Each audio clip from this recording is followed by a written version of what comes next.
footing as a party. So asanteni sana, karibuni. I hope you'll be able to interject where you think there's a reason to. I have no issues with that. Interject and let's keep going. So Margaret, you'll help. Margaret, and you said who is helping us? Nathaniel. You'll help control that, but I'm open to people interjecting as we go along so that we don't lose an issue that we think is really, really critical. So karibuni sana. So we start looking at the legal regime, the existing legal regime. What is the legal environment in which we are operating? Now, nominations, party primaries are part of the electioneering process in Kenya. In fact, it is the genesis of the electioneering process, because once we decide we're having an election on a certain date, the IEBC triggers the process by telling political parties, we expect you to hold your nominations by this day. We expect to have your list of candidates by this day, blah, blah, blah. So party primaries actually are the beginning of the election process, so to speak. And this is provided for quite a lot in the Elections Act. We have a lot of law in the Elections Act touching on how party primaries are to be conducted, what things that should be in place from a political party's end, and things like that. We also have the Constitution of Kenya, which is actually the foundation for representation. It sets out the seats for which parties, for which individuals can actually contest. It sets out the rights to vie as an independent or through a political party. It sets out the rights of groups to form into a political grouping called a political party, and via such, it sets out the foundation for coalitions. So the Constitution indeed also sets out representation. It also brings in the issue of two-third gender principle. It brings in the issues of persons with disabilities, minorities, marginalized people, ethnic minorities and the marginalized.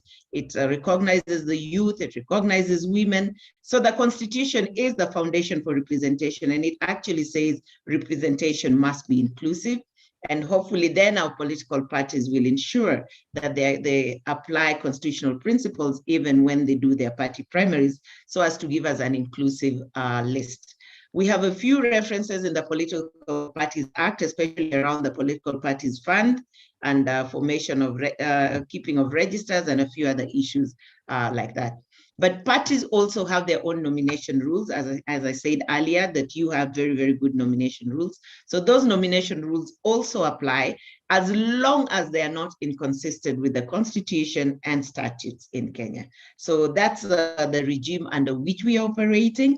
And today I'll take us basically mostly through the Elections Act provisions on what is necessary for one to participate in our party primaries. So yes, if we can just go backwards in the slides.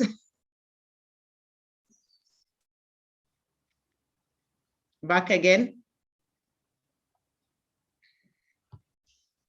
Okay, so first and foremost, anybody aspiring to participate in the general elections and in party primaries must ensure that they meet the eligibility criteria.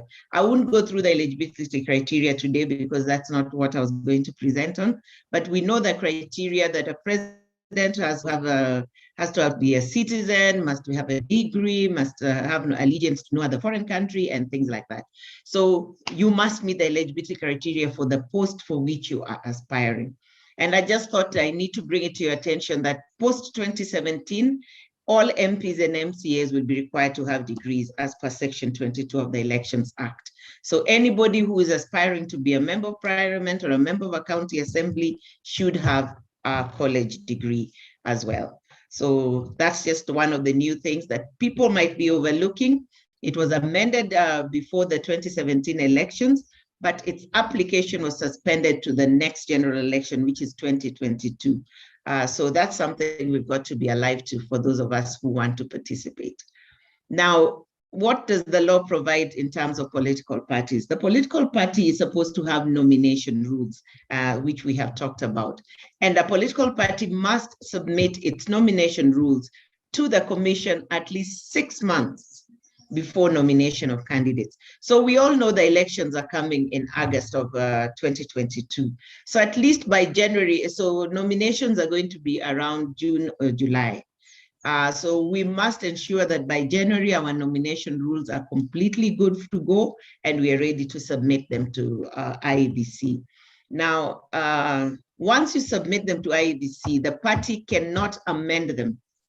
You can only amend them after 90 days, and that will be too close to the election. So it's important that what you submit, your nomination rules are right now cogent enough, ready for submission, so that you're not affected by the need to want to amend, and yet you're stuck by the law that you cannot amend within 90 days of submitting those rules to IBC.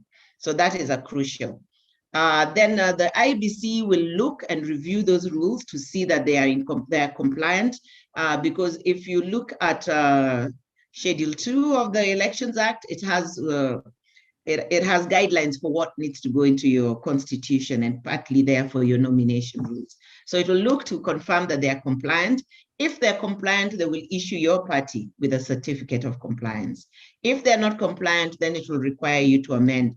And that's the only instance where you can amend within the 90 days, because then you are amending to comply, and that is allowed. Next slide, please.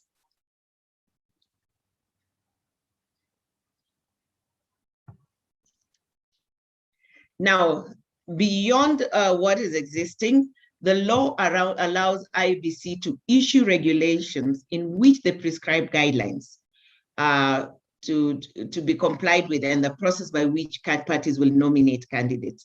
So these guidelines can be published anytime between now and the nomination period, or the nomination day or date, and parties are supposed to comply. And these guidelines are supposed to be what the party does, and if the party fails to do so, then their processes will be nullified, because then they're considered null and void. Once a party has filed its nomination rules, is ready to and has been given a certificate of compliance, then it has to then submit again to the IBC their party membership list. Now, the party membership list must be given to the IBC at least 120 days before the general elections. 120 days translates into 4 months.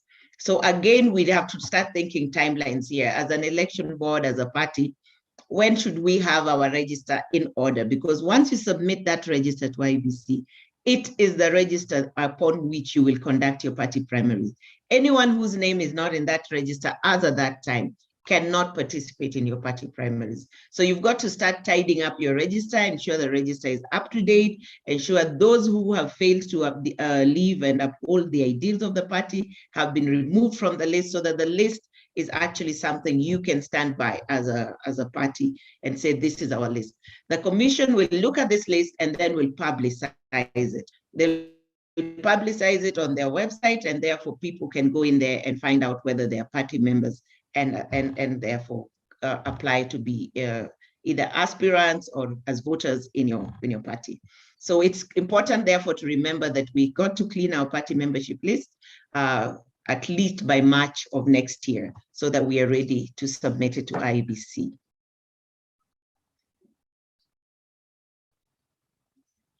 Now, the Elections Act also applies for appointment of agents, and it actually gives that that right to the party. The party has the first right to appoint agents. If the party does not appoint an agent, then the candidate can appoint an agent of their own in each polling station. So parties can actually decide we're going to appoint agents for all our candidates across the country if they and I suppose this can be done if candidates pay for it, support it, and then we have a holistic regime of agents across the country and ensure that at every polling station we have a representative.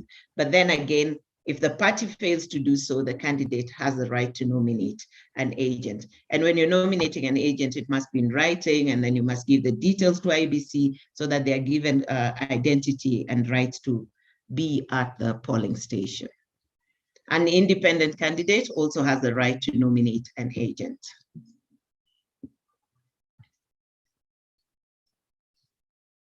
Now, the nomination of candidates is also provided for in in the Elections Act, and it says that for one to qualify to be nominated by a particular political party as a candidate, they must meet the provisions and requirements of the Constitution, and they must also meet the party rules in terms of that, so that whatever rules and regulations the party puts in place, they must meet them. And then the party must certify the nomination to the commission. So that's why it is always important who signs the certificate, who nominates. And it is very, very clear that that is something that needs to be done before one can be considered a candidate of a particular political party. Now, the law provides that the commission shall, and I underline the word shall, upon the request of a political party, conduct and supervise the nomination of candidates by the political party. What this means, therefore, is that the commission cannot refuse to conduct nominations for a political party. So if a party were to request IBC, and that's an option given to political parties, IBC must then conduct the nominations for that party. And there's provision that Parliament should make provision. Parliament should provide funds to IBC to ensure IBC actually has the capacity to carry out party primaries for a political party that requests them to do so.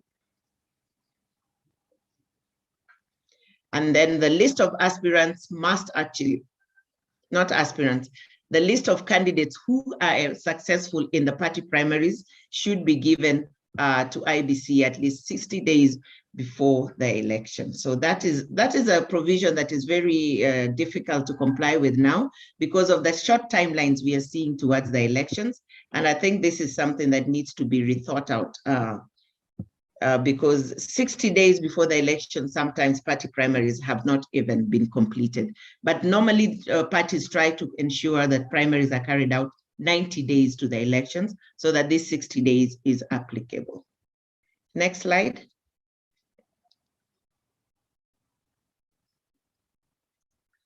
Now, the list of aspirants for the party primaries should be sent to IBC 21 days, at least 21 days before the nomination day.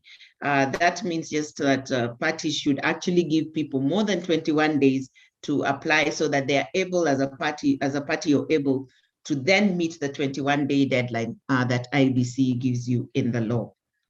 The names of all aspirants are supposed to be published, and they're supposed to be published by IBC. And once these are published, they cannot be changed by the party. Those are the only aspirants who will contest at the party primaries on the day given. This list is supposed to be published at least 7 days before the date of the party primaries. Now, it provides here that only those who are on the register can vote, and I think I already mentioned that once you give a party register, it is only those whose names appear on the register who can vote. And then the provision is that where the commission, where IBC receives requests from more than one party to help with their nominations or to conduct their party primaries, then IBC can actually conduct those party primaries on the same day, so that 2, 3, or 4 political parties can actually have IBC conducting their party primaries on the same day, and they can actually use the same polling centers. The law allows them. The only requirement is that they have different streams for different political parties. This is supposed to actually make it more affordable, more affordable for IBC, so that they actually use the funds once, pay the agents once, and conduct the nominations, party primaries on the same day. So where they receive multiple requests, where more than one party asks them and they agree to do so, then they can hold those primaries on a single day. And this is something that would properly happen if parties were to request. Next slide. Yeah, this is where it says Parliament shall appropriate money for effective implementation of party primaries. So Parliament should actually give IBC sufficient money to ensure IBC can actually conduct party primaries on behalf of political parties. And I think that is a very progressive amendment that was put into the IBC Act in about 2016, 2017.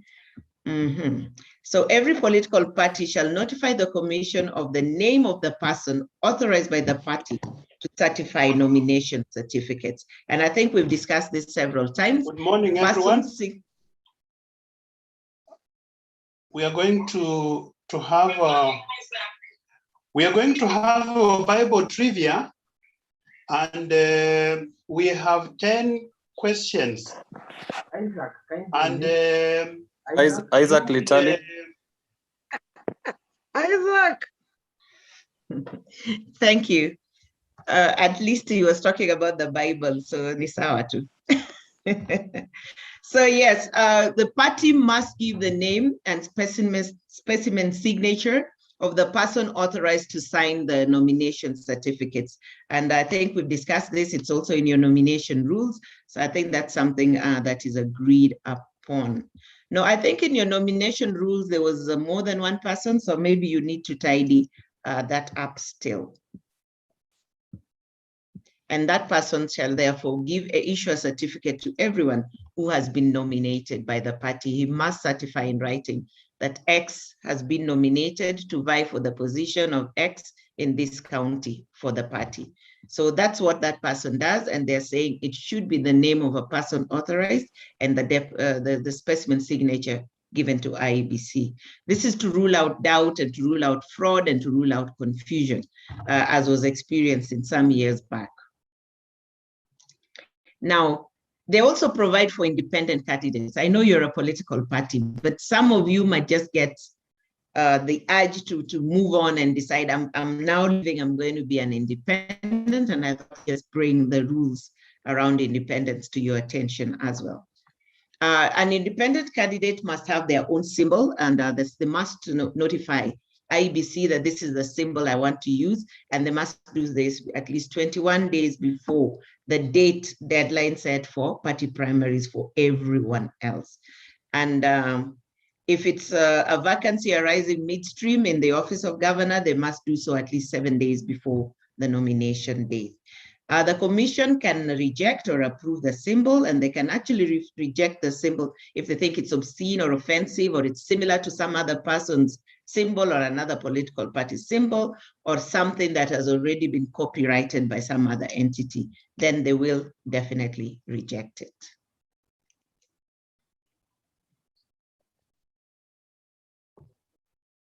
Next slide.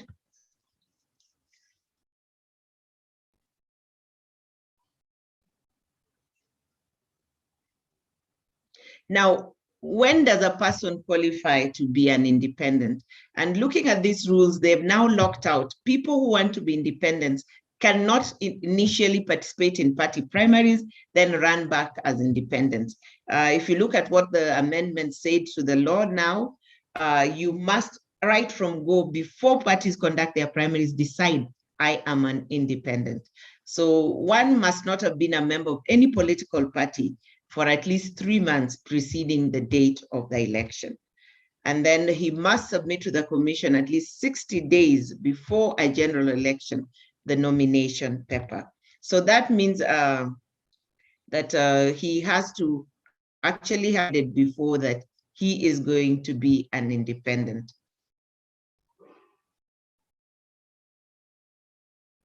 And they must, if you look at the number of days, 4 months before the general election, they must have notified the commission that they're going to be independent, given in their name and their symbol, and gotten their symbols approved.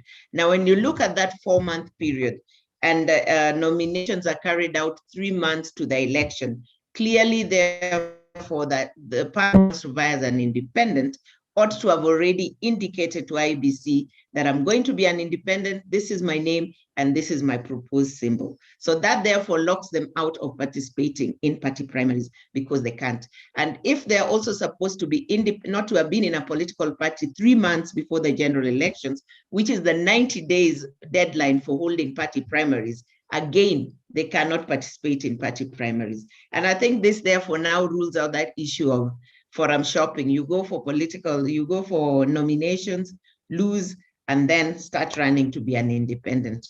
Maybe you don't lose, okay. They don't lose, they get wananyang'anywa ushindi, and then they can do that. Now they talk also, the rules also talk about party lists, and this has always been a very emotive issue for most political parties. And for clarity, it now says that anybody who participates in the party primaries cannot be in the list for nomination. Anybody who is presented as a candidate cannot also be presented in the party list for nomination, so that there must be two clear, distinct lists in terms of that. Of course, if you're looking at the proposed amendments to the Constitution, there will have to be amendment here if the BBI were to pass, because it's proposing that those with the greatest votes be the first in line for nomination for the top-up seats in the National Assembly and the County Assembly. So there will have to be some amendment to that. But right now, the law is that those who are candidates cannot be in the party list. Now, the party list is given out on the basis of proportional representation. The parties with more seats in the assemblies, whether it's the County Assembly, the National Assembly, or Senate, will get more spaces for nominating people.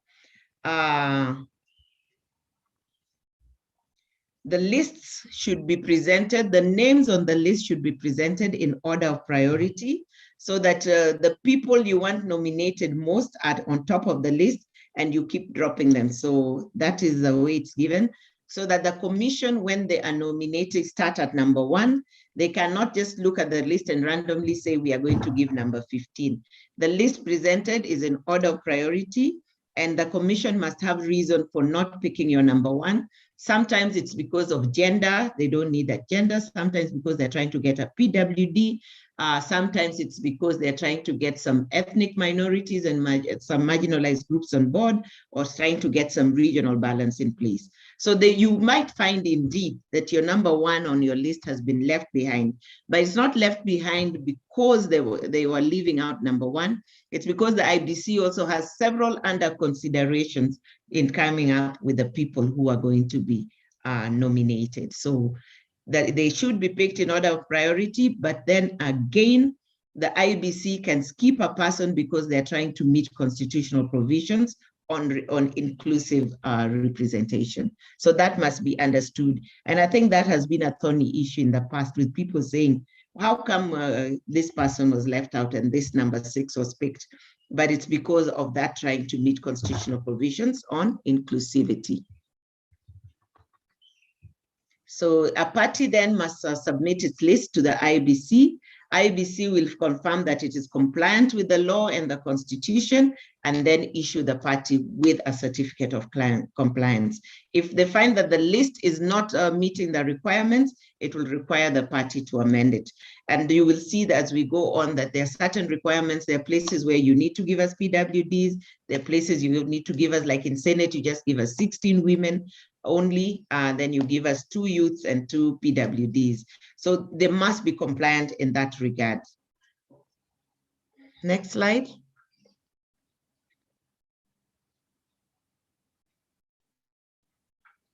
Yes, and again, the commission has the power to issue regulations around preparation of party lists, and they always do that so that people know what they have to comply with. The list that you give to IBC is valid for the term of that parliament. It's valid for the entire period, the 5-year period that election period covered, so that you will not be able to give in a new list midstream. The list that you provided is the list that will apply until the life of that parliament comes to an end. And the person who is being nominated or whose name is being included in the party list must be a member of your party as of the day you're submitting the list. And this has been a contentious issue, especially where parties don't have strong rules of their own, that some people join the party just a few months before and find their way to the party list, while some people have been party members for long and they can't find their way into the party list. So this is where a political party can, in its own nomination rules, strengthen this particular provision and provide a criteria. And I must say your rules were very strong on that. You have a criteria for somebody to make it to the party list. There's got to have been a party member for so long. If you're going to go to Senate, you've got to have this class of membership and things like that. So this is where the party can strengthen the rule for itself to safeguard the rights of its members and those who've actually committed to the party for a longer period of time. Now, this is it. It says the party list shall not contain the name of a candidate nominated for an election. So anybody who is a candidate cannot be on the party list. Anybody who is a candidate cannot be on the party list. And this is something we've got to keep very, very clear to our members, because sometimes people feel we went out, I stuck my neck out, I went through the violence of elections, I went through the harassment. Now I'm just out because I didn't make it. And my sister or brother who just sat on the sides is now in parliament. Inaletanga shida sana. And this is probably something that people need to consider, and probably the constitutional amendments will help us with, because it says those with a greater number of votes will now be able to be nominated. Probably a good thing, because they actually promote the party and bring you out there, and then they end up just sitting out for 5 years, while some people who okay, we understand where that is going. Now, a party list shall not be amended during the term of that parliament. Once you give it in, you cannot amend it at any time. But where the list is exhausted and you have an opportunity to fill a vacancy, say your member dies or is incapacitated or resigns or withdraws from your party, and that seat still belongs to your party, but your list has been exhausted. For instance, it was the 2 youth you presented for Senate and they have all been taken up. Then at that time, IBC can actually request the party to bring in a substitute name to fill in, but you cannot amend the list. It is not right to try to amend that list. So let's get that clear.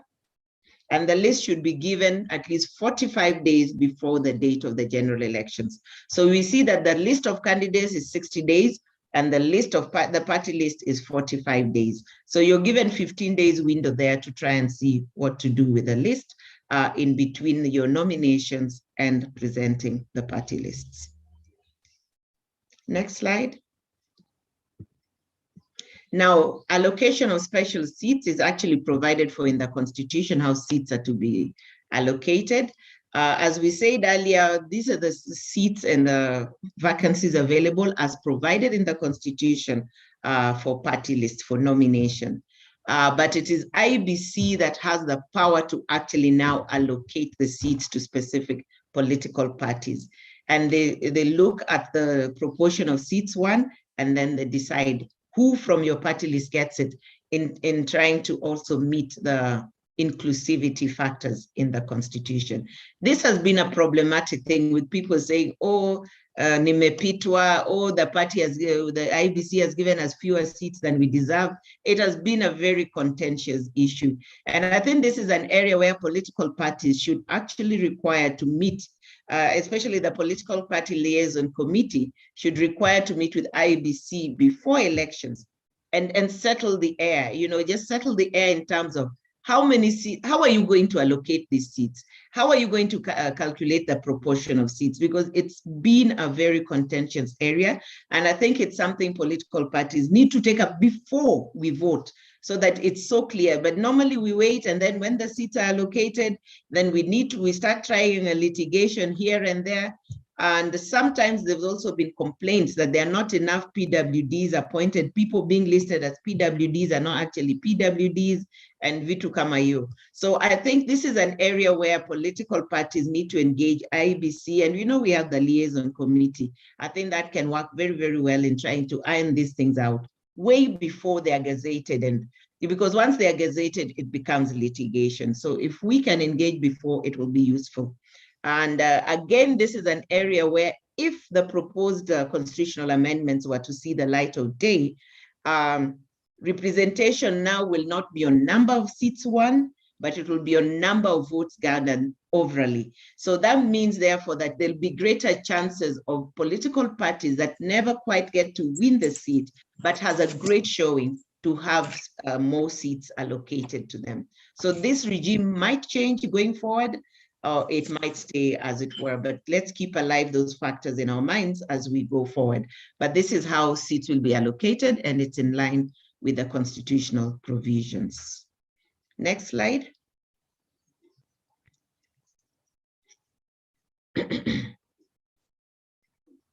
So yes, we see there that the special seats will be declared within 30 days of the election result. So there's also a window even after the election to go and sit with IEBC and understand what work they are going to do. Next slide.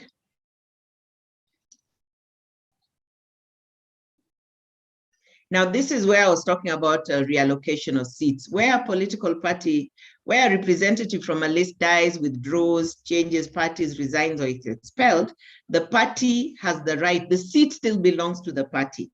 So the party has the right to replace that individual with the next person on the party list. So once the party notifies IEBC that we have expelled X and we want them replaced, IEBC will not ask you for a name, but it will go back to your party list, look at the list and give it to the next person in line, because those lists are given out in order of priority. And when there are no more candidates, then the commission shall request you to nominate another candidate within 21 days. That's the only time you can add onto the list, when you have exhausted the candidates on your party list. But if the vacancy arises 3 months to the next election, then the vacancy stays vacant. It is not filled because it's too short a period to engage someone as an honorable member for that time. So that the vacancy will stay as it were. And where you are asked to replace somebody, especially when your list has been exhausted, and the commission asks you as a political party for a name, and you fail to do so within the 21-day period, it's a 3-week period within which you can replace the person. If you fail to do so, then that seat will remain vacant for the remainder of the term. It will not be given to another political party, but even you as a party will have lost that chance for the remainder of that term. You cannot come back and beg for it. So we've got to be alive to the timelines and the dates. As soon as we are sure our party list is exhausted and a vacancy is coming up, let us be very, very quick to appoint someone else into the party list to replace it. Otherwise, we lose that seat as a political party, and we lose the advantage that we had in whatever house of representation that we are talking about. Next slide. Now, settlement of disputes. We know disputes will always arise post nominations, post the creation of party lists, post creation of the list of candidates. There will always be disputes and people complaining. And nowadays we even have disputes around the list of aspirants. Even before we go to nominations, people are complaining already about how the list of aspirants was arrived at. So disputes are a key thing here. And it's something that we need to talk about. Now, we always have to remember that IEBC has powers to listen to disputes arising from nominations and settlement of any electoral dispute. So I think this is something people normally forget, and most people would normally just go to their internal dispute resolution, then run political parties, then run to the High Court. But the IEBC is a very good arbiter because the law provides that they must resolve your dispute within 10 days. Sometimes you go to the political parties tribunal and the elections arrives before they even hear your matter. Your matter is pending, na tayari, the candidate has been given the certificate, they have gone. So the IEBC is a shortcut because they must resolve that dispute within 10 days, and that is the law. And if there's an election coming up, then they must speed up the hearing to ensure before that nomination day or before whatever day it is, they have resolved your dispute. So the IEBC is a shortcut, and it is a legal shortcut. It's a constitutional provision. They are given that power in the Constitution. And again, they are given that power in statute. So it is a very, very legal, valid position in law to go to the IEBC to hear your dispute and solve some of these things. People have reduced the IEBC to listening to disputes between candidates, like he's using our party symbol or blah, blah, blah, but no one really takes it up. And this is an area where even issues of violence or breaching the code of conduct can be litigated. I think we remember Bungoma, it's Bungoma, whereas the two candidates for governor had a very bad altercation. There were gunshots. I believe someone died. I'm not quite sure. Yeah, but the matter was taken to IBC. They were fined 1 million, which was a small sum as far as I'm concerned for a governor candidate. But at least there was action and traction. So this is also a tribunal that can be used for settling even breaches of the code of conduct, so as to bring a peaceful environment around the electioneering process. But other than that, let's have the next slide. The law also requires political parties to have internal dispute resolution bodies. And the internal dispute resolution bodies are the first port of call for most, because you'll find that your nomination rules require that you first go through the IDRB before you can go to IBC or the political parties tribunal. So again, the IDRB is a strong institution, but the IDRBs are very slow in terms of clearing the volume of work. And maybe political parties need to re-engineer how their IDRBs work so that they're able to clear more work. Maybe by devolution, devolving the branches out of the nation so that other cases can be had outside of the center. And then again, we have the political parties dispute tribunal, which has a broad jurisdiction. Their jurisdictions is to deal with political parties, to deal with candidates and political parties, coalition partners, and also issues arising out of party primaries. So they have a very broad jurisdiction at the political parties dispute tribunal.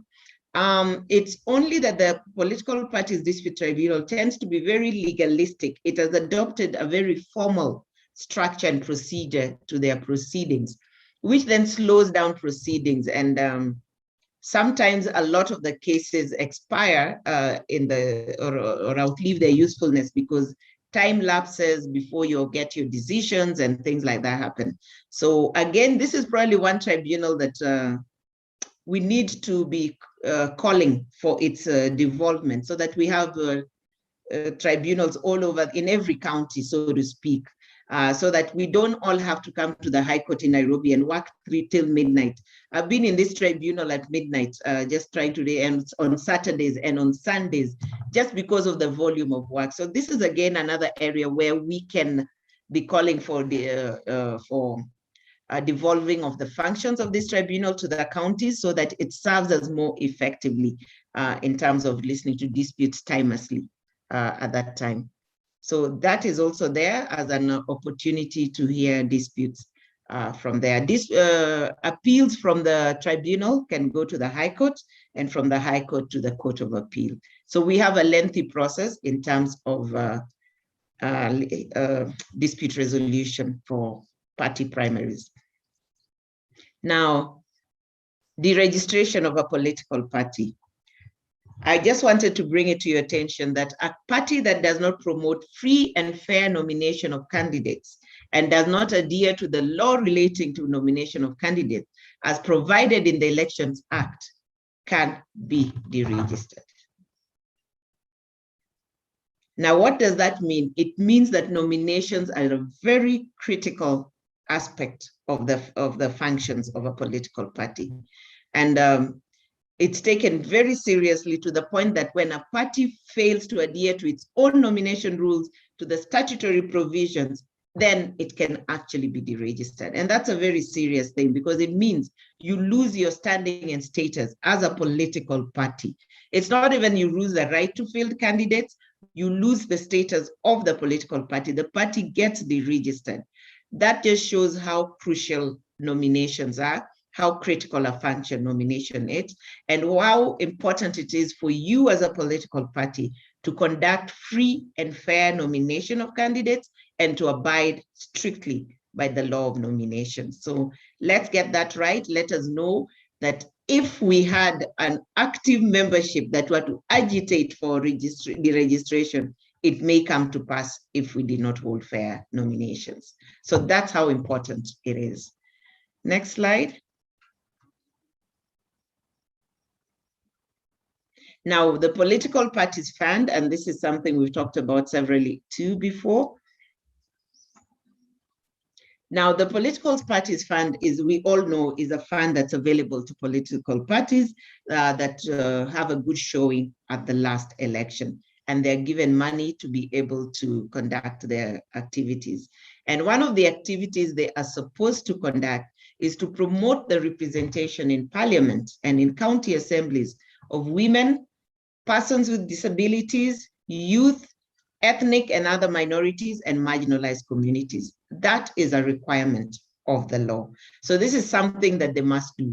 The other thing they must do with the fund is civic education in democracy and electoral processes. So if you are to get the Political Parties Fund, you must ensure that your party uses it to promote the SIGs, the special interest groups, and to carry out civic education so that we are all up to speed on what's going on. And then it provides that not less than 30%, so at least 30% of the money received as the Political Parties Fund must be used to promote the representation of parliament in parliament and county assembly of women, youth, PWDs, ethnic and other minorities. So how then as a party do we ensure that this happens?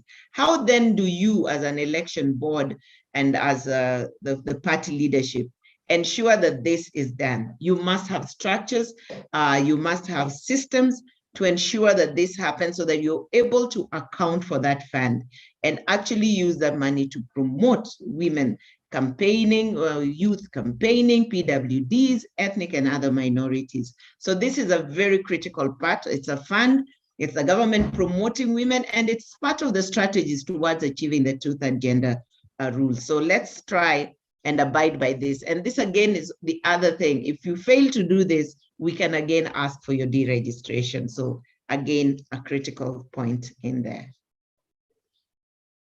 Next slide.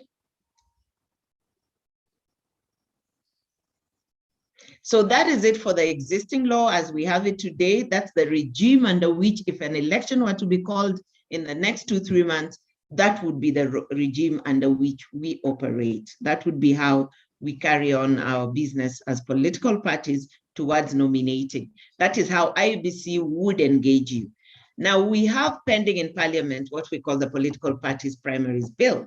This is being promoted by Senator Mwaura of the Jubilee Party, and it is pending. It has not gone through the first reading yet, so it is still pending. This bill is hoping to consolidate issues nomination so that it's together in one bill. But looking at the final bill that has found its way to the House of Senate, it doesn't consolidate all the rules. It provides for a very lean kind of thing. It talks about the organs, it talks about the types of primaries, and then it introduces offenses. What you will see missing here, remember there was a fund to be given to parties to help with elections. That is gone. It's no longer part of the proposal in this bill. But all is not lost because it's a bill. We will have the time where we can give our comments and we can still build into this bill and improve it.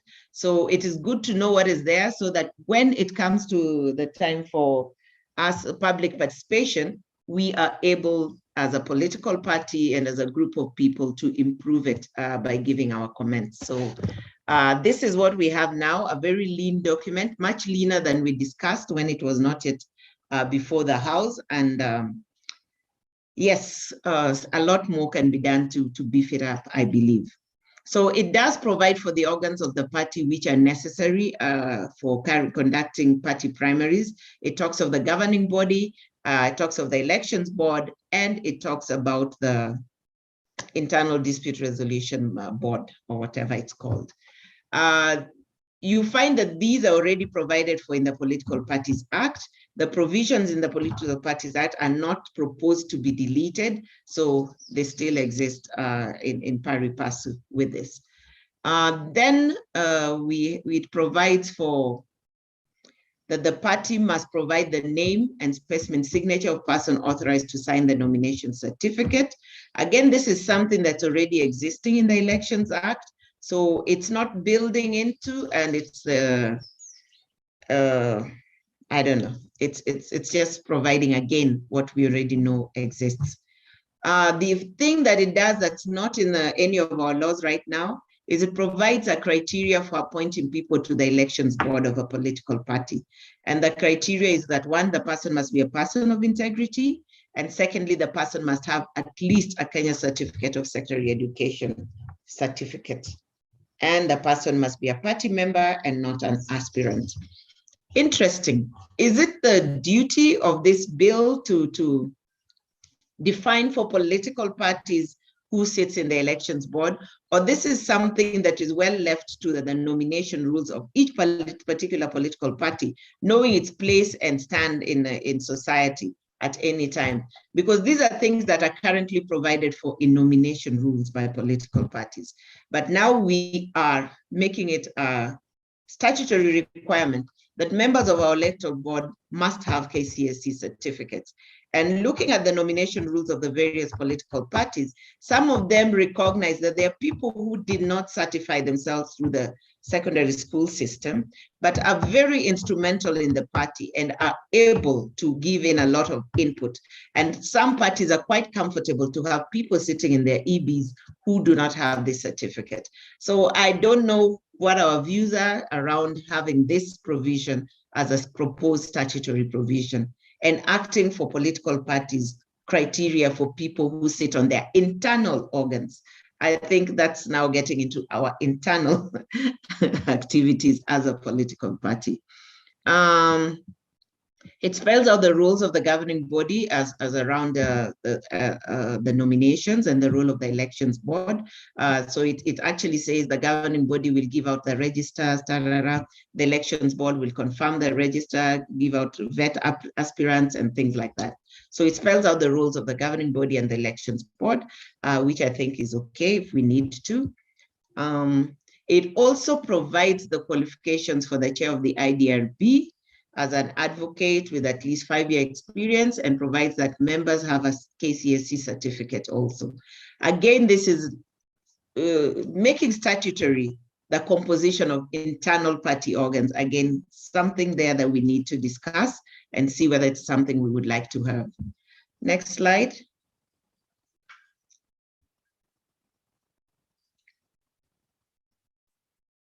So it also provides that a political party shall provide in its party constitution nomination rules.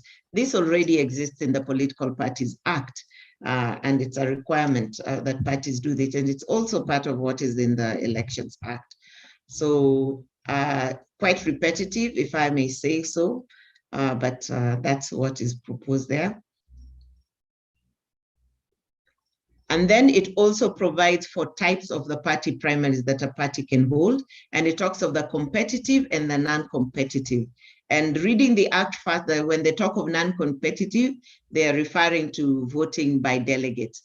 Now, voting by delegates is not completely non-competitive. There is some sort of competition to it, but it's a closed room competition. So again, the definitions may not quite be meeting the requirements, and it seems to be defining a competitive, although they're not quite defined in the bill, but it seems to be defining a competitive party primary to be a primary where people vote, all members of the party participate in electing their candidates.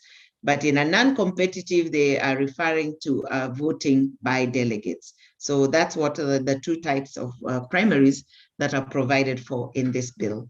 Again, we would like to interrogate whether that distinction is a proper distinction, so to speak. And then they talk about where parties are in a coalition, you must file an agreement on the procedure for nominating your candidates. This has been a sticky issue where parties are in a coalition, but fielding separate candidates. Then it becomes very, very interesting in terms of what kind of coalition are we in. So it says here that before we go to the election in a coalition, file your agreement for the procedure on how you'll nominate your candidates. Yes, next slide.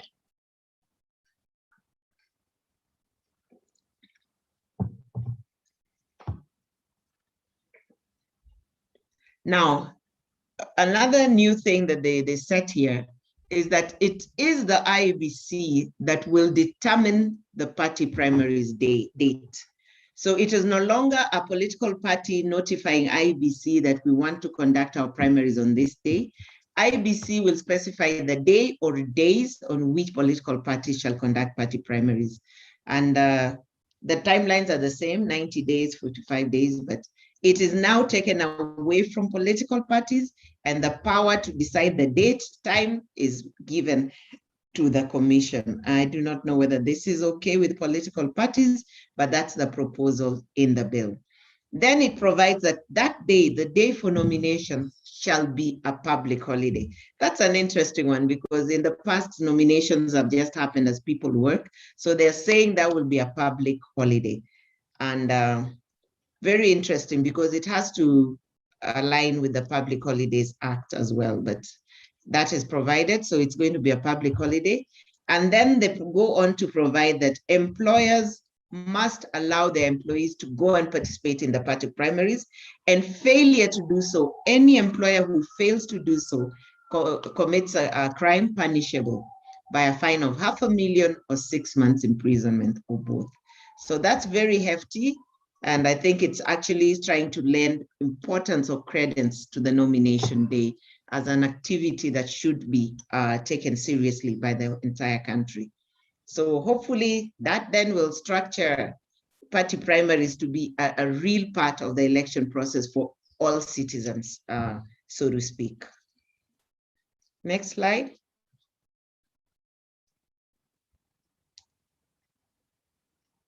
Yeah, so once the commission has decided the day or for party primaries for a political party, then the party has to then determine for itself the type of primary it's going to hold, where it's going to hold them, and also, of course, come up with a list of aspirants. So once the IBC says this, and you remember they are supposed to say it at least 90 days before the elections, then the party must 21 days before that day provide the commission with the information of the venue, the type of primary, whether contested, competitive or non-competitive, and also give them the list of aspirants.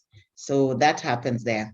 Then they go on now after that to talk about the registers. And I thought the registers would have come earlier in the bill, because I'm already giving you a list of aspirants and we've not talked about the registers, but yes, there's provision for registers after that in the bill. So the order of the bill might just also have to be reconsidered.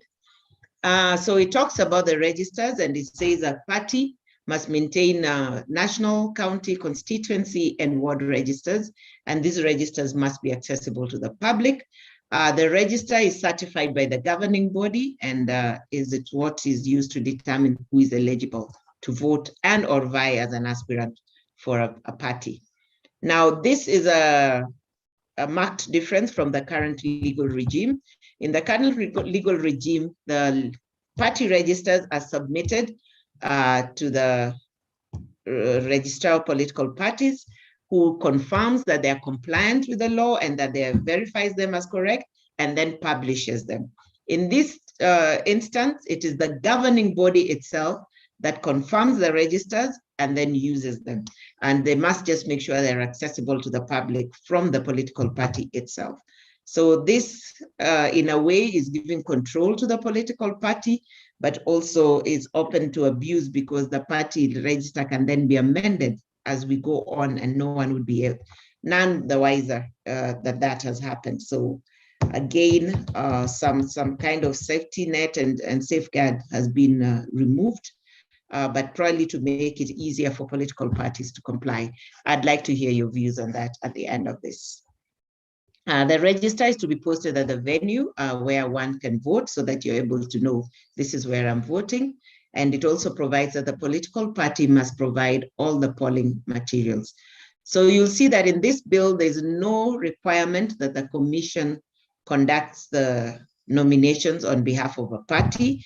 There's no provision, therefore, that the commission can fund party nominations. It is left onto the party to conduct its own nominations at its own cost. Next slide.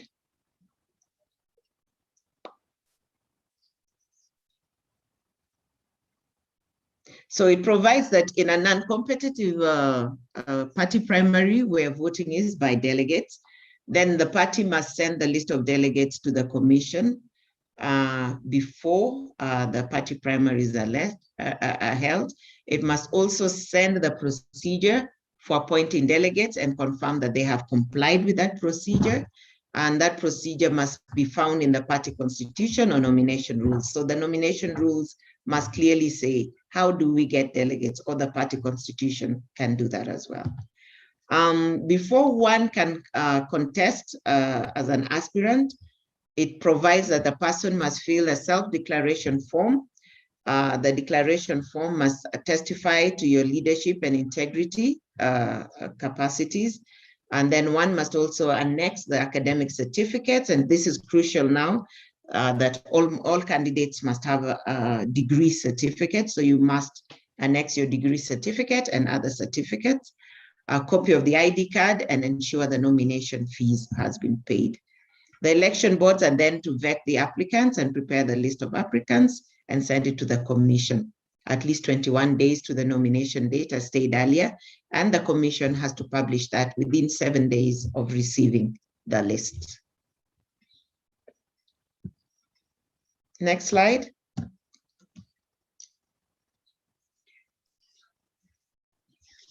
Now it provides for disputes, and it says disputes must be filed within 3 days, and all disputes must initiate as the IDRB, Internal Dispute Resolution Boards, and must be had within 30 days. Now, when you look at these 30 days, the nominations were held 90 days to the elections, and then party lists of candidates must be submitted 60 days, within 30 days of the nominations. Now, if the IDRB is going to take a full 30 days to hear matters, and if I filed it, say, on the 3rd day, it means my matter will be determined on the 33rd day. The list will have gone without my name. So I don't know, we need to tidy up the timelines there so that IDRBs hear matters much faster than 30 days, and we are able to meet the other timelines. From there, one may appeal to the political parties tribunal, and then from the political parties tribunal, you can go to the High Court and to the Court of Appeal still.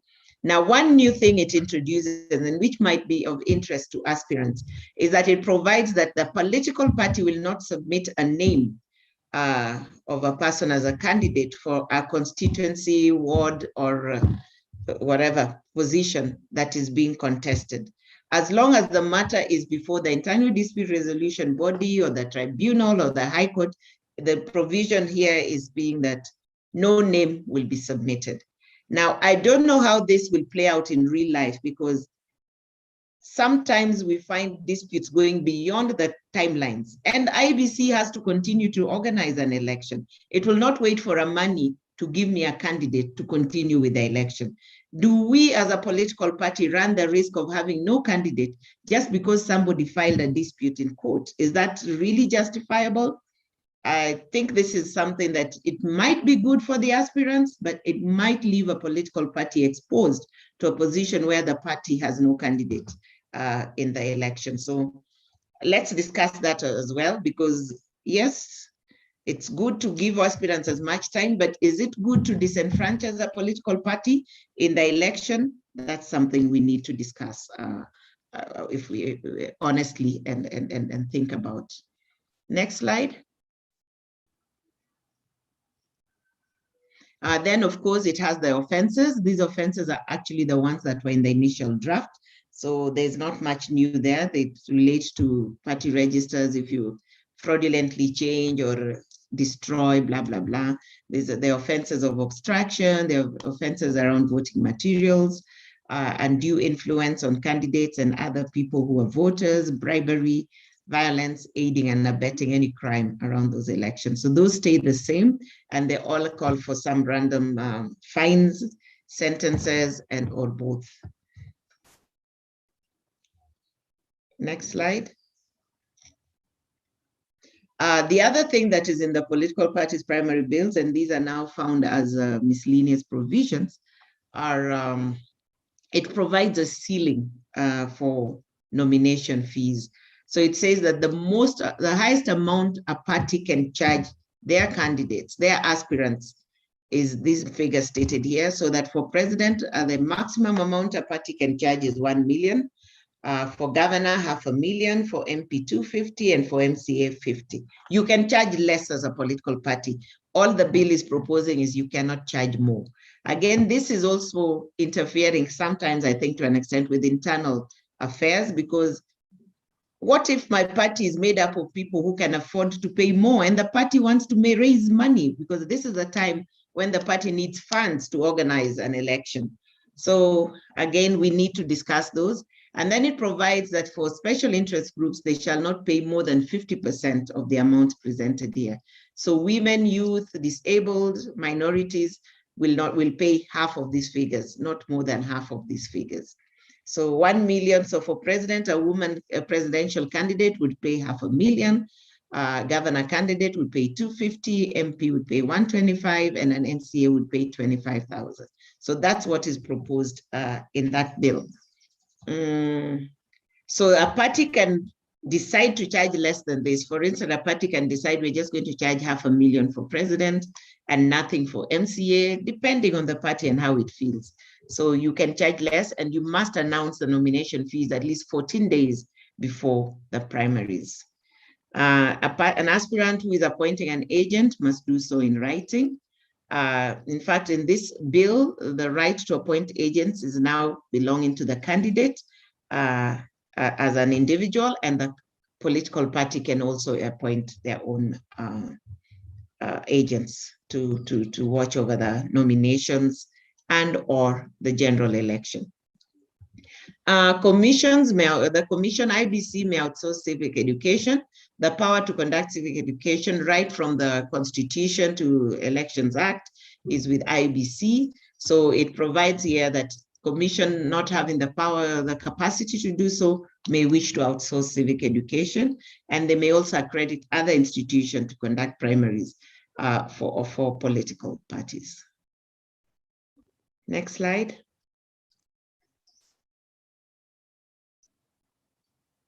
Yeah, and then it requires parties to come up with affirmative action policies to promote inclusion of special interest groups. And it talks of ensuring that, like, the polling center is user-friendly. It can be have wheelchair access. People who are deaf can get access, assistance, and things like that. So that's what, when I read the affirmative action policies, it was more of promoting inclusion of special interest groups in terms of access and making their life easier, rather than affirmative action policies to ensure representation is 2/3 as per the requirement and 5% for PWDs. Now, where a candidate dies or resigns from the party, or something happens to him before the date for submitting the list to the commission, the party has a right to replace that name. After that, then the right is gone. So that right only exists before the date for submission of lists to the commission. And then it proposes to delete Section 31 of the Elections Act that deals with nomination of party candidates. This is what we discussed earlier about nomination of party candidates, having a party to submit the list, the names, and everything. So it proposes to delete that and have that enacted here as a part of this party primaries bill. Next slide.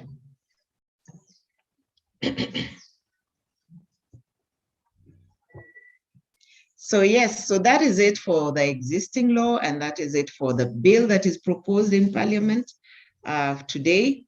And I would say, looking at the two sets of law, that the current laws are more cogent and exhaustive than what is being proposed in the party primaries bill. And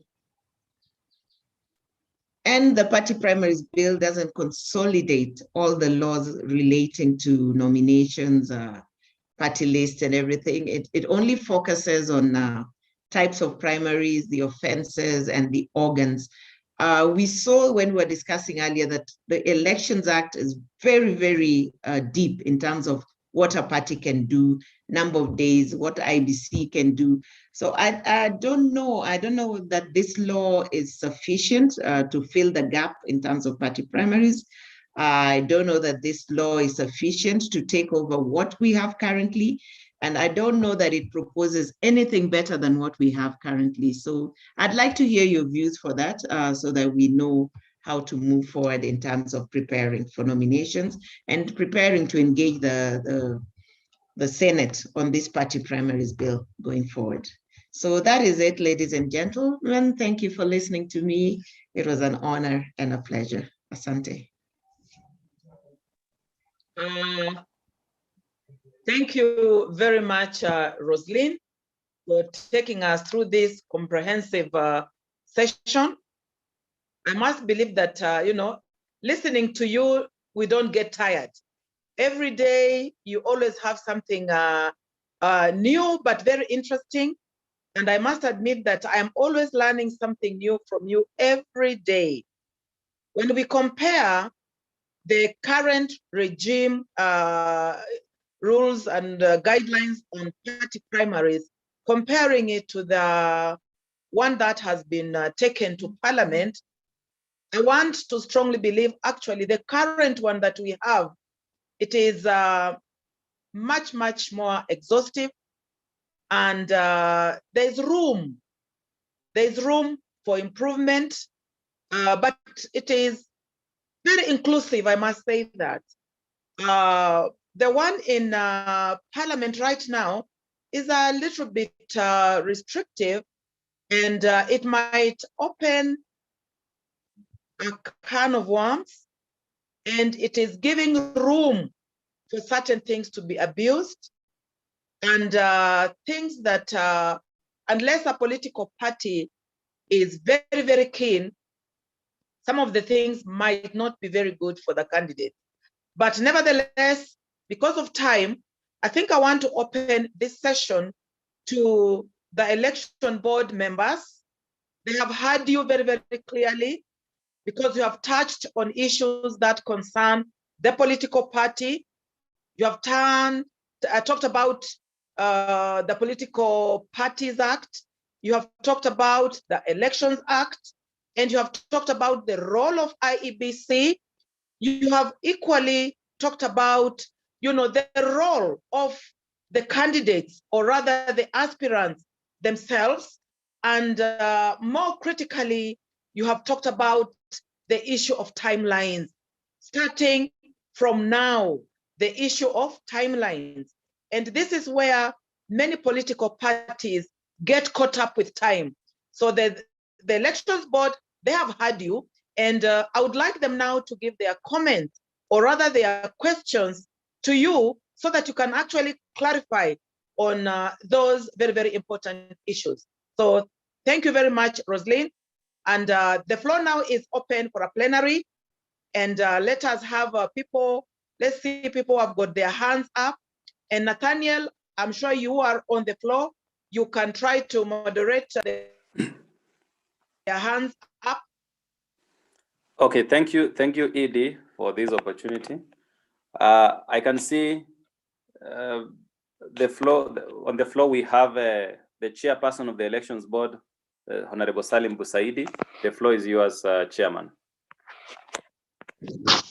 Thank you, Nathaniel, and thank you, Roslyn, for a good presentation. My comments are as follows. Your last comment, you asked whether this bill is sufficient enough to cover everything vis-a-vis the current laws that are in place. And I say it doesn't. There are few things which are in this bill which can be picked specifically in terms of the timelines. I think it will eradicate or arrest the situation that we are currently in, where there are some political parties are in the business of nomination. They offer nomination, and they are good in terms of having to negotiate once somebody misses out on any nomination in their party. We have a very good example in Lamu, where one of the parties gave out a certificate to a losing Jubilee aspirant, and they gave a nomination certificate to that person, agreeing to get any nomination slots. And by good chance, they got 2 nomination slots. And we have now in Lamu people from one from Kajiado and one from Kiambu who are nominated on this party because of that loophole. I have nothing against people from Kiambu or Kajiado for that matter, but these nomination slots for the assembly specifically should serve the people of that county. That is my view. Secondly, in terms of the register being controlled by the governing council, there is no way that you can verify such a register, in terms of now there will be a lot of crisscrossing across parties, infiltration. It is open to abuse. That is not a good thing, because once the register is submitted to the ORPP and the IEBC, it should be something that can be verifiable, credible, because all these problems that we are seeing during nomination is because not a single party so far has been able to use a proper verifiable register. Hence, you find a lot of complaints, a lot of fighting, and the fallout thereafter. The good thing is, which I picked, and we need to look at it in detail, is the timelines might lock out this party hopping at the last minute. My final, because of time, my final comment, yes, we have the laws in place, but there is a problem, a very big one, in terms of implementation. We have seen also IEBC, they are not good in implementing these laws. They have a leeway of choosing who to replace, or, as you say, there are a lot of things that play out during nominations, but they are also not taking cognizance of what is on the ground. What I've mentioned before, the nominations of the 2 people from other counties. Though we also, as political parties and as candidates, a lot of people were not aware during the last election that you could actually go to IBC, as you said, which was a quicker way to resolve a dispute, in terms of once a nomination list is published, you had the option of going to object to those nominations. A lot of people did not do this the last election. I'm hoping that is going to be strengthened.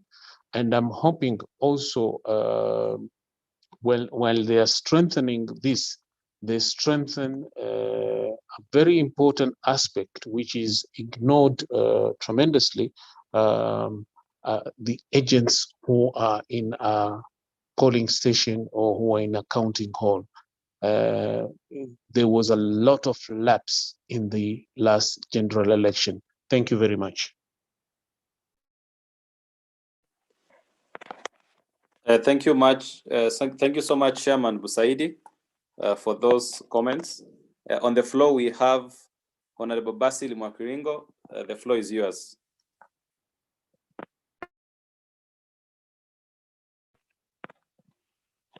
Basil,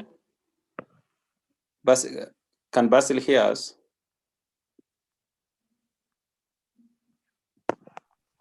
Okay. Hello? If you're ready, proceed. I am. Can you hear me now? Yes, we can hear you. Proceed, OS. Okay. Yeah, thank you, Madam Margaret, our ED, and Rosalind Odede for that insightful presentation. I think my submission is only one, that to avoid the infiltration of candidates from other political parties during nominations, there should be strengthening and lobbying in Parliament so that the IEBC is given enough resources to conduct primaries on only one day, so that we avoid infiltration and mismanagement of this exercise by other political parties when we have staggered nomination days. So that would be my submission, because we have a lot of infiltration of candidates from other parties so that they choose a weaker candidate who will be beaten at the final voting. Number two, I think we parties should have a minimum number of period a member or a candidate should have been in the party before he or she is given a certificate to vie or a candidate from any political party. I think, to me, like when I was in Kanu before, even if you went back to Kanu, if you had left it, you are given a period of 6 months to see if you have really reformed. So the same should happen to our political parties. Other than having somebody who has been rejected on another party, we accept him on board without knowing whether he has he will stand with us throughout or not. So I think we should stand firm and use that as a tool to avoid infiltration from other political parties. Thank you very much.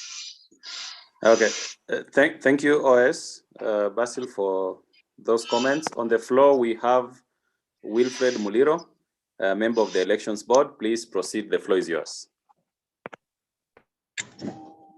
Thank you very much, moderator, the presenter, Madam Odede, and our ED.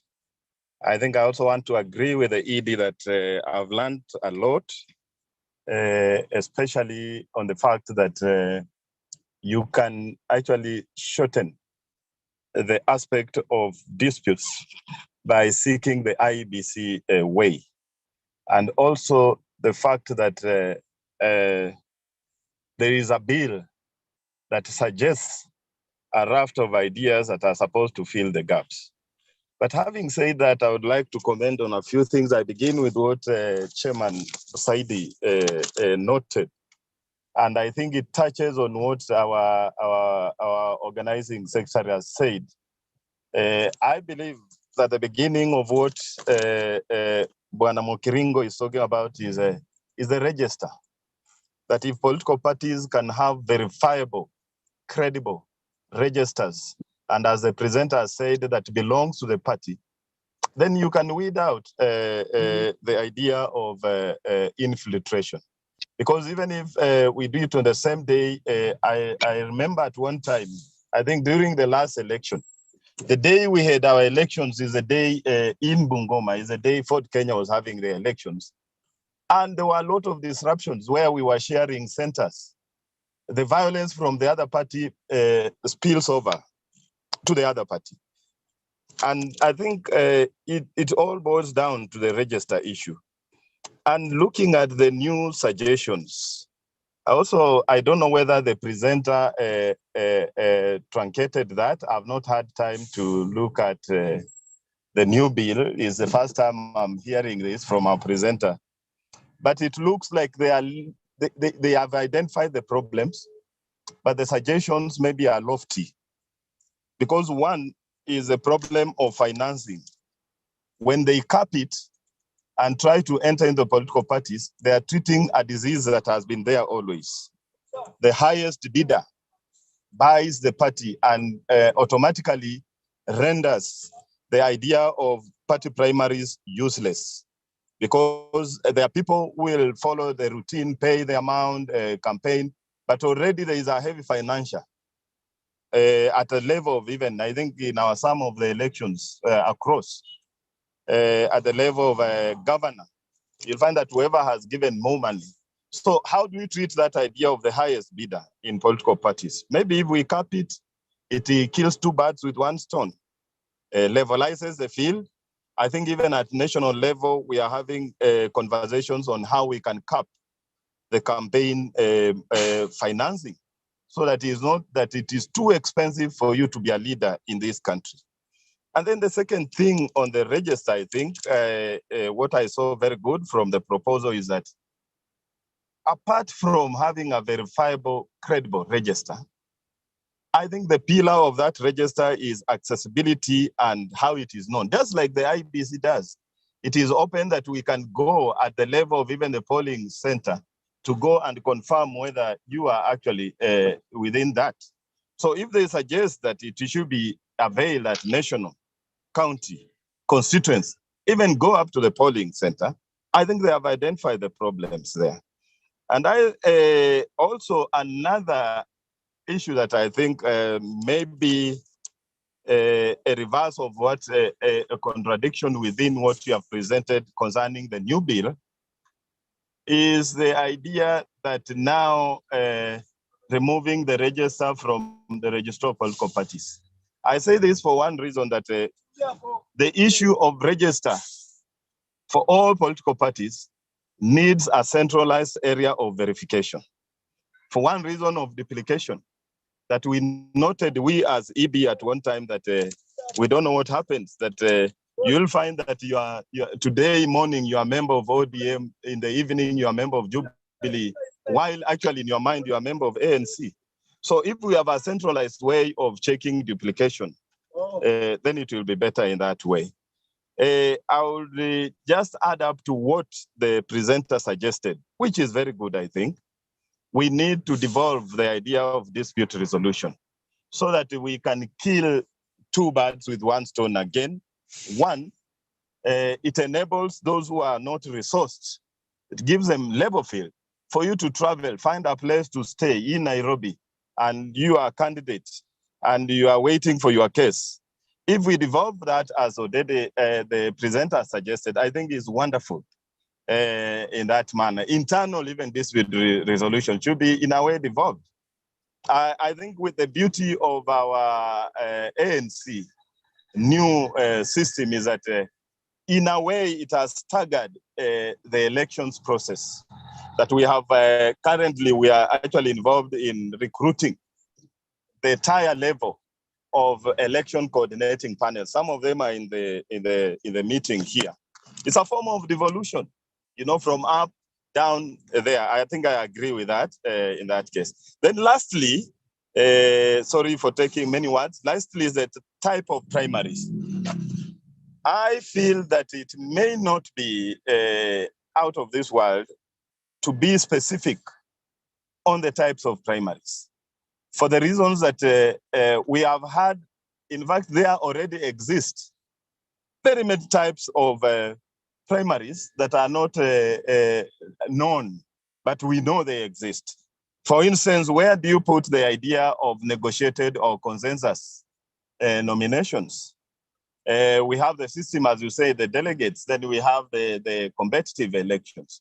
So we need to be very specific on that. My suggestion is also that finally is financing. I think if the IBC, it's a good idea. The IBC can be requested and it manages elections of political parties. But if, because of exigencies of finances, I suggest that where that bill should focus mostly is, can the government or parliament or even the IBC be able to finance a part of the election process of the parties by way of financing the activities of the elections boards of political parties. In that way, I think parties will be able to stand on their own if the finances are not forthcoming. Just to confirm for us, lastly, Madam Modede, is Please kindly confirm whether the issue of degree for MCS still holds and the MPs. Thank you very much, members. Thank you so much, Wilfred. I don't see any other hand on the floor.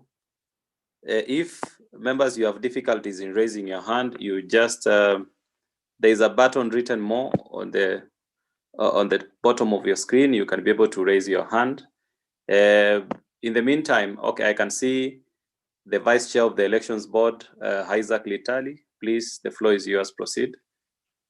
And if Honorable Basil Mwakringo, you have any follow-up questions, we'll take them later. Thank you. Thank you, moderator, and thank you for the presentation and all protocol observed.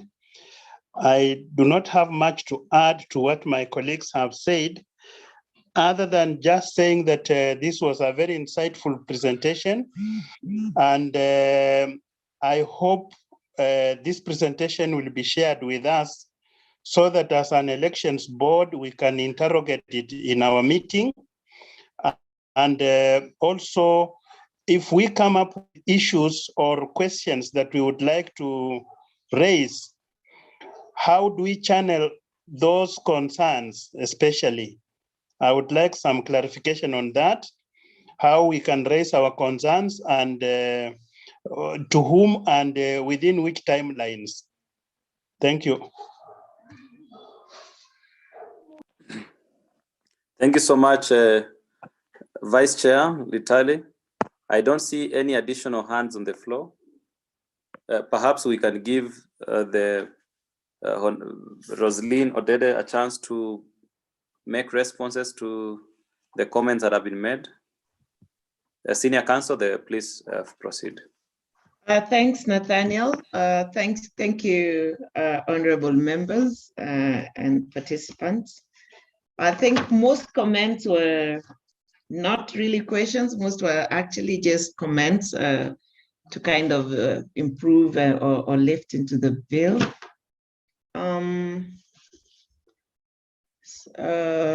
The chair of the election board, Honorable Salim, raised a lot of pertinent issues.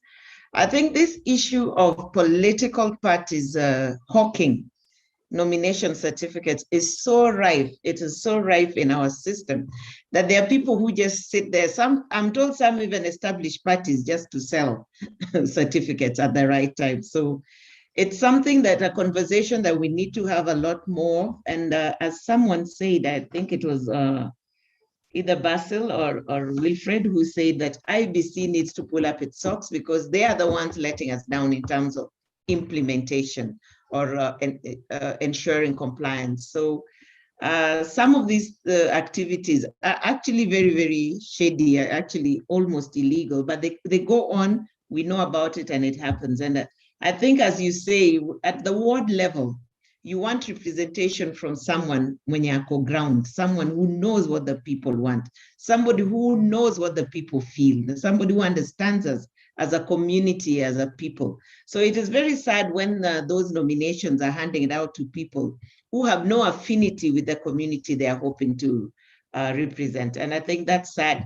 And that's why I was saying that it's important that the political liaison committee and IBC thrash out issues of how they will pick from the party list before we get to that party list stage. So these are things we can use to improve the electoral system. The law is there. There's weakness in application, and we need to kind of tighten the application so as to comply with what was intended by the drafters of the law at the time it was drafted. You talk also about the registers and how they need to be controlled, and I cannot agree more. That registers need to be protected from abuse. We have to be sure the register is what left the party and not something that has been pulled out from under the table at the last minute, because we see people actually joining a political party today and becoming a candidate. And it's very interesting because there are other party members who don't get that kind of recognition. And I think that ties in, I think, with what I think it's Wilfred who said about people who own the party. They finance it to the extent that they own the party, so that lazima wapewe tu certificate manake ametoa pesa zake to fund the party. And I think that's where, again, political parties need to find some sort of sustenance. How do we reach a level of sustainability within political parties so that we don't need to use handouts to run our activities? We don't need to have political capture or individual capture of our political parties by people just because they have the finances. I think those are conversations outside of elections. Sustainability, how do we make ourselves manage our systems? Can we go into some sort of enterprise? Can political parties engage in enterprise so that the party can be self-sustaining? I think those are conversations post today that we can have as political parties so that we avoid that financial capture by individuals. So good points raised there, I think. IBC, pull up your socks. The issue of the IBC tribunal is there, but we need to remember that in the draft bill, constitutional amendment bill, they are taking away the power of IBC to hear and determine election disputes. So if BBI goes through, then section 88G, I think, will be deleted. Article 88G will be deleted from the Constitution, and that's where we derive the power of IBC to hear election disputes. The reasoning there is that IBC should be conducting elections and they should be wasting time sitting as a tribunal, but they were actually a very quick avenue for disposing of certain little issues around campaigns and campaigning and codes of conduct and things like that. They really did well in that regard. And they were able to churn out their decisions very, very quickly. They were very useful, I must say. Agents need strengthening. Yes, agents are the backbone of a credible election and protecting an election for a particular individual or party. If you don't have an agent on the ground who knows what they are doing, you're doing nothing. I've been an election observer and I found agents there who are just chatting. They're just sitting there and chatting on their phone. They don't know what's going on. Somebody is being slipped 2 voting ballot papers. They don't even see it because they don't understand why they're there even as agents. So one of the things maybe as a political party, you need to invest in is training your agents to understand their role. Training your agents to know what they're doing there so that they are able to actually protect, guard, and protect and safeguard the authenticity of the vote that will come out at the end of the day of that polling station. So again, yes, let's have agents, but strengthen them, empower them, let them know why they're there, and let them actually do what they were sent out to do. Most of the agents just sit there and they're like, see, and they don't understand why they're there. So training of agents is crucial. Strengthening agents is indeed very, very crucial.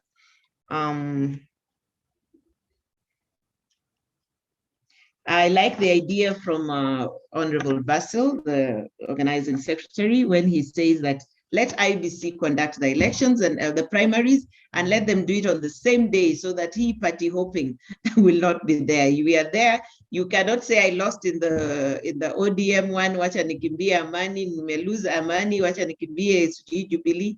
That will not be there. I think that would be a cure. And under the current regime, that can be done under the current legal regime.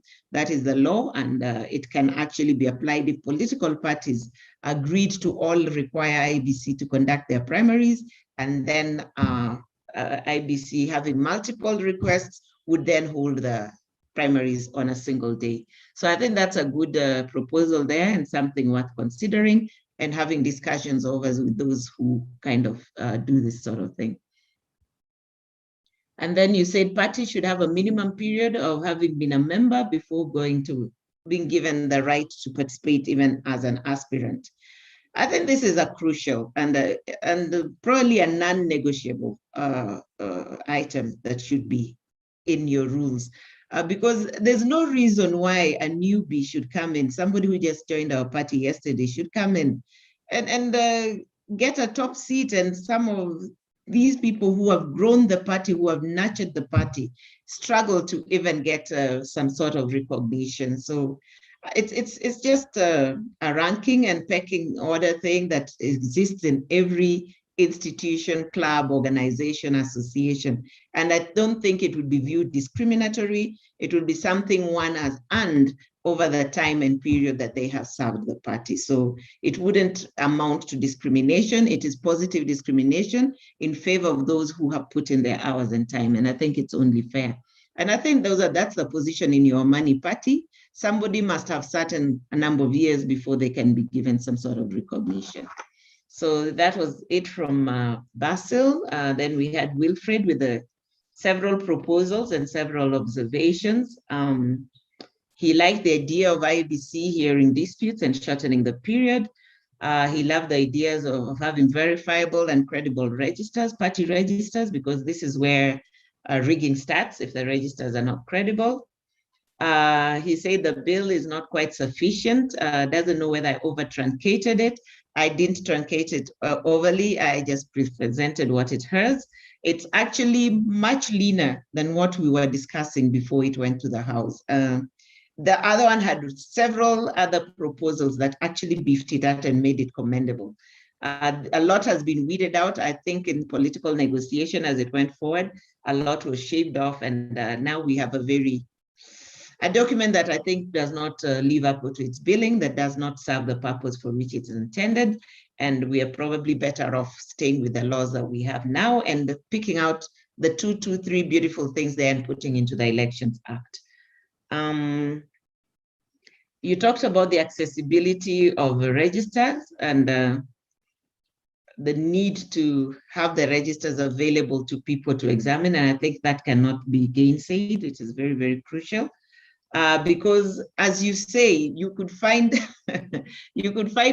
today you believe you're a member of Amani. Like if you go online and check, you might just find you're still a member of another party, or you might find you belong to a party you didn't even know existed. And that's a very interesting thing that happens every time you put in your ID number and then you see the party coming up, you're like, what?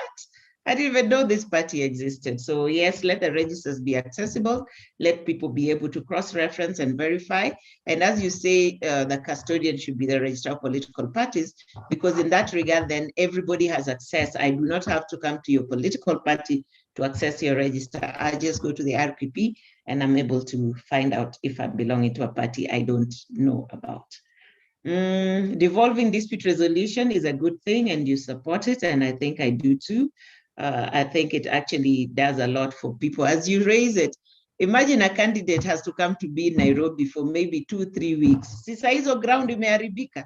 By the time you go up, your opponent has taken over your zone. Manake ulikuwa Nairobi kutafuta certificate, na yeye ameshikilia ground anajipromote. So yes, I think if we can devolve dispute resolution, you can still be in your constituency as you fight for your rights and space. Types of primaries, you mentioned them, and I like that you bring up the negotiated democracies that we have, where people reach consensus and agree, let X vie, kwa sababu hivi or so and so is stronger in this, can handle this. So yes, we need to actually beef up the types of primaries. And I think in the initial draft, we had much more in terms of types of primaries. These have been reduced to competitive and non-competitive, which is not quite defining of all the processes that we can have. Financing, can government finance primaries or activities of election boards? I think those are good suggestions, and we need to take this up with the powers that be, especially Parliament. Parliament can enact that into the Elections Act, and then it would have to pass. So these are things we can lobby, those who are sitting, our members who are already in the House, we can lobby for inclusion of this kind of amendments into the law.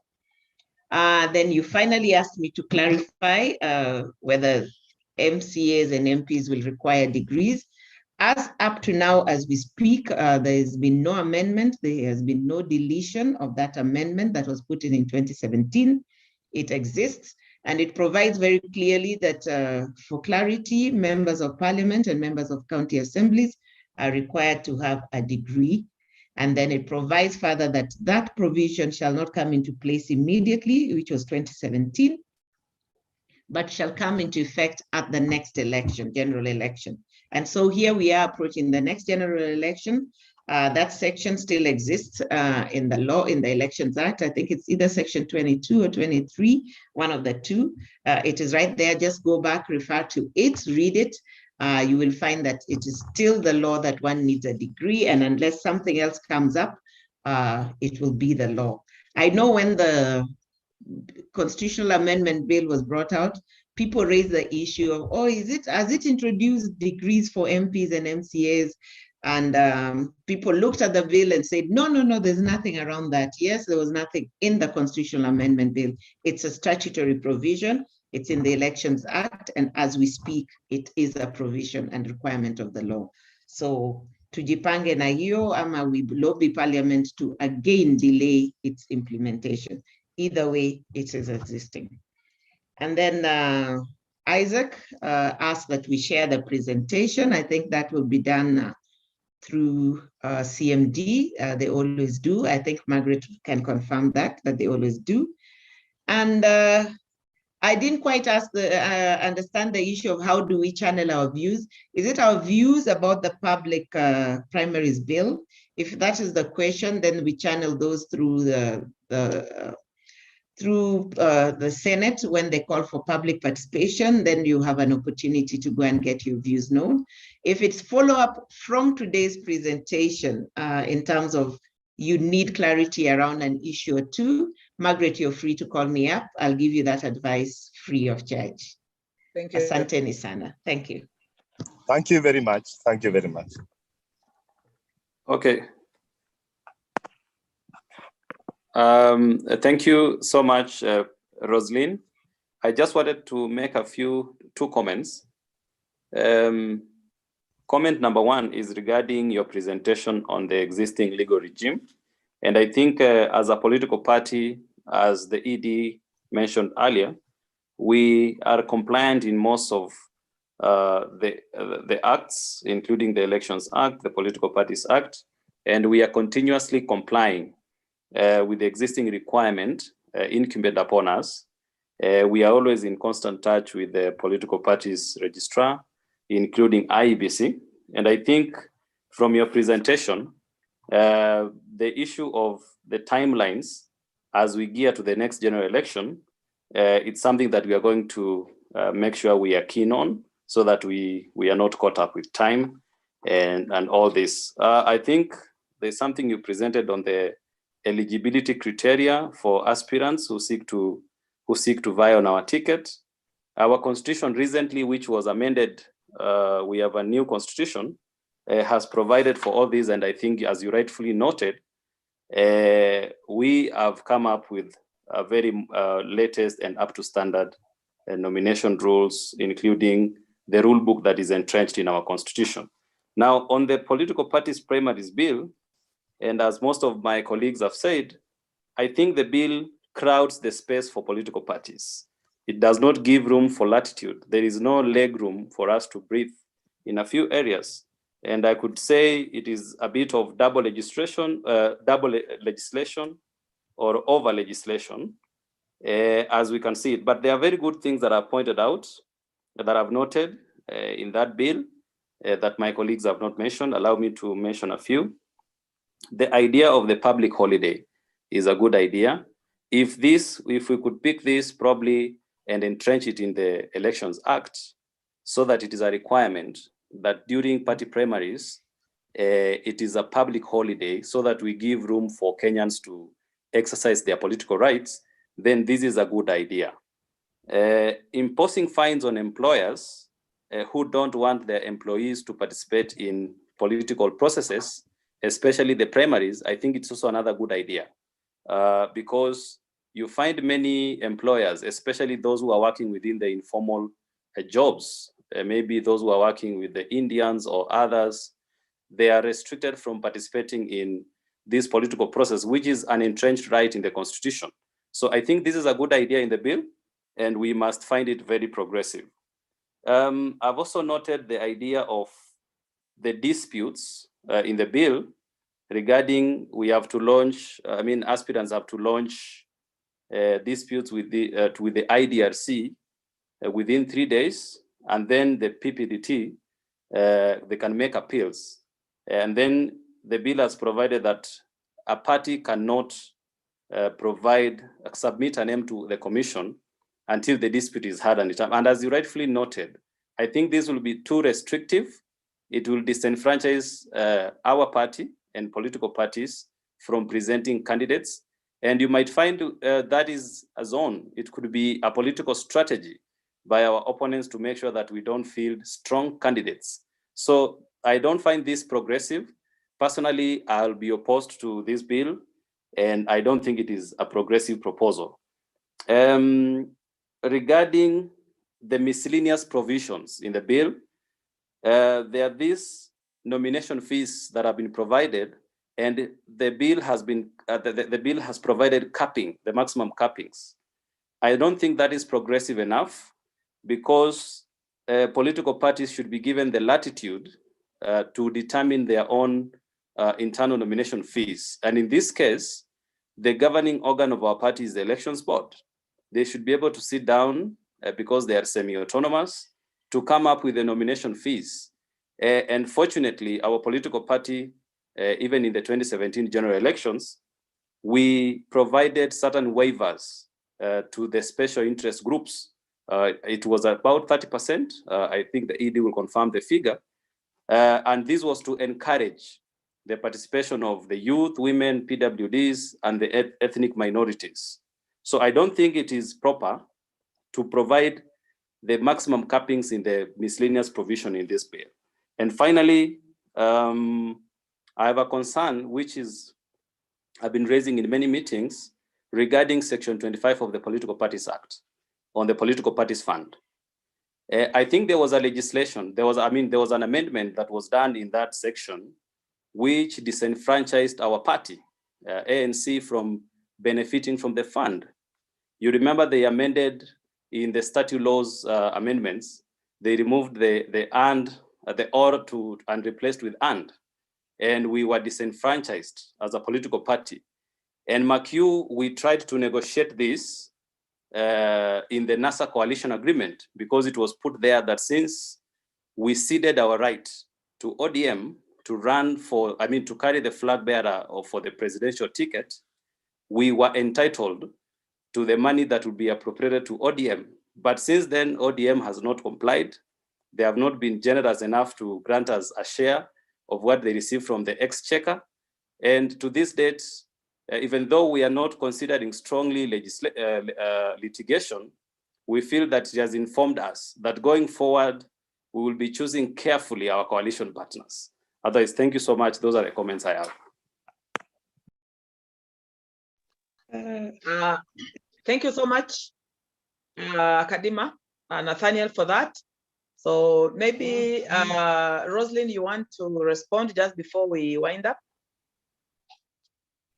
Okay, yeah, Nathaniel, you raise interesting points, especially the one that you ended with. Yeah, coalitions have been a tricky issue around the political parties fund, especially post the amendment to Section 25. This made parties within the coalition subservient to the party who got the fund, and it's been a big challenge, and I think something that should have been mediated at some point. I think political parties should pick up mediation as a way of discussing some of these issues, because generally what went to ODM included its coalition partners, but ODM has decided to interpret it to mean it's their money, which I think is very unfair to its coalition partners, and something that would have been mediated positively had you people embraced a mediation at that point. Not everything needs to go to litigation. Sometimes we can sit, give, take, and agree on issues. But very sad, and I think for you, the lessons learned are very good as a party, because you say, therefore, you've now learned your lessons, and next time, either you will choose your coalition partners wisely, but I'd also advise, write your coalition agreement properly. Make sure you dot the I's and cross the T's in your next coalition agreement, so there's no doubt, there's no room for doubt around some of these little things. So yes, coalition agreement will also be a determining factor going forward. Your comments on the bill, I think, are all spot on. I think they actually confirm certain positions. And as you're trying to pick, you can see that the positives building over what we currently have are very few, so that even if we did not pass the primaries bill, we'd still have a better election under the current regime, I believe, than we would just under the bill as it is now. But let us not leave it there. If the bill comes up for public participation, let us put our comments in so that we either build into it or we build into it so that we improve it into a better document if we can, or if not, then we ask that we stay with the current regime as it were. Yeah, but I think something can be done to it. A lot went away. We discussed this bill, I think Margaret can remember, when it was still not in the House, and it was it provided a lot more. When I was told the bill had been published, and I went to the parliamentary website and looked it up, and that was, I think, last year, I was so disappointed because it was a pale shadow of the document we had been discussing. And we did not just discuss it, we discussed it and added improvements, hoping that we'll get a much better thing. We got something much less than even what we were discussing at that time. So let's engage on it. Let's continue to engage and see what happens if the bill finds its way into the order paper before the next elections. As I said, the proposer is also having problems in his party, so it may just collapse with all that. But let's hope something happens to it that can be useful to us. So thank you so much, Nathaniel, for your comments. At least I'm happy to know. And I know because I looked at your nomination rules, and I think that you have done quite a bit to make sure your internal documents are in order. And I wish you all very, very well in the next general election. Asante. Thank you, Roslyn. As we wind up, and on your last comment, where you have said that you've looked at our guidelines and they are good, I want to say thank you very much. And we want to be compliant in each and every area.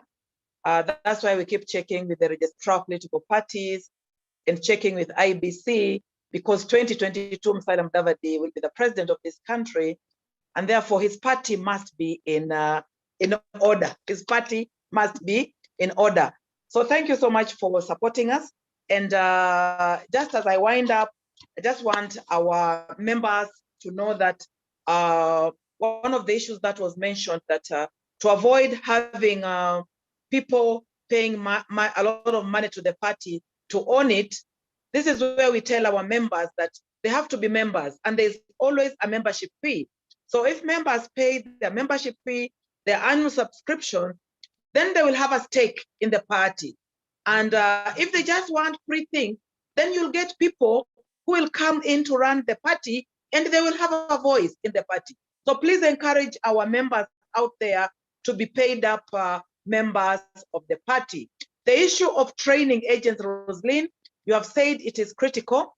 And I want to attest to this, that it is very, very true. If I give an example of Matungu, in Matungu, we took time and we trained our agents, and we empowered them, we strengthened them. And the success of Matungu was because of our agents. And actually, that's why we won that seat. So we need to tell the elections board members that we need to start identifying our agents in good time.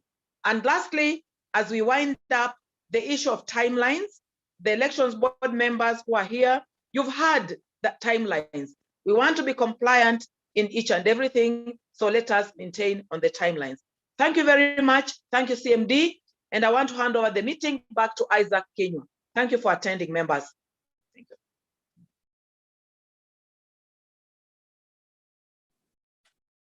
Thank you so much, Maggie.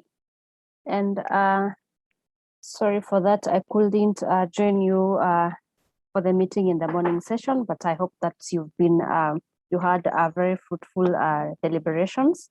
Unfortunately, Isaac has stepped into a different meeting, and I'll just pick it up from where he had left.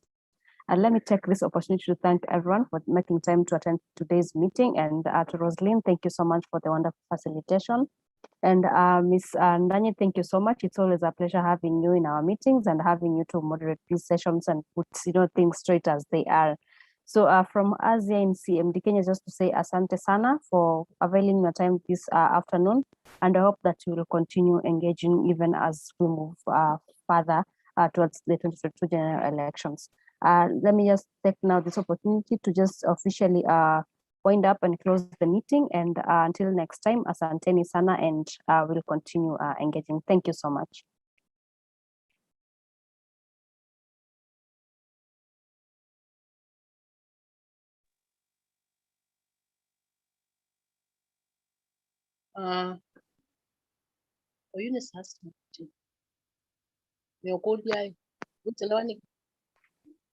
Thank you so much, and we are free to leave at our own pleasure.